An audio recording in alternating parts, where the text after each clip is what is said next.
ડભોઈ ફરતી કુઈ તેમજ નડા ગામે 20 લાખના ખર્ચે તૈયાર થયેલ આંગણવાડીનું ધારાસભ્ય શૈલેષભાઈ મહેતાના વરદ હસ્તે લોકાર્પણ કરવામાં આવ્યું હતું. ભણશે ગુજરાત આગળ વધશે ગુજરાતના સૂત્ર સાથે ભારતીય જનતા પાર્ટી વિકાસના અવિરત કાર્યો કરી રહી હોય તેવામાં ડભોઈ તાલુકાના નાના ભૂલકાઓને પાયાનું શિક્ષણ પ્રાપ્ત થાય તે માટે ડભોઈ પંથકમાં 11 નવી આંગણવાડીઓ મંજૂર થઈ હતી, જે પૈકી ડભોઈ ફરતી કુઈ અને નડા ગામે 2 જેટલી આંગણવાડીઓનું આજે ધારાસભ્ય શૈલેષભાઈ મહેતાના વરદ હસ્તે લોકાર્પણ કરવામાં આવ્યું હતું. સાથોસાથ નડા ગામે નવીન પ્રવેશ દ્વારનું ખાતમુહૂર્ત પણ કરવામાં આવ્યું હતું.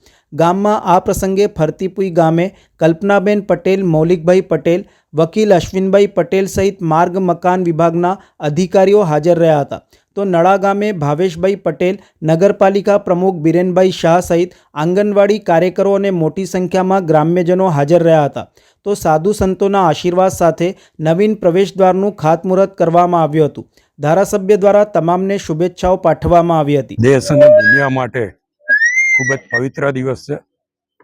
આજે રામ જન્મભૂમિ એટલે રામજીનો જન્મદિવસ સાથે ભગવાન સ્વામિનારાયણનો જન્મદિવસ અને સાંઈ બાબાનો પણ જન્મદિવસ, અને એ સાથે જ વિશ્વની સૌથી મોટી પાર્ટી ભારતીય જનતા પાર્ટીનો પણ સ્થાપના દિવસ, એટલે આજનો દિવસ વિશેષ છે. અને આ દિવસે ફરતી કુઈ ખાતે આંગણવાડીનું લોકાર્પણ કર્યું, નડા ગામ ખાતે પણ આંગણવાડીનું લોકાર્પણ કર્યું, અને અત્યારે નડા ગામ ખાતે સંતોના આશીર્વાદ સાથે અહીંયા મુખ્ય ગેટનું ભૂમિપૂજન કરવામાં આવ્યું છે.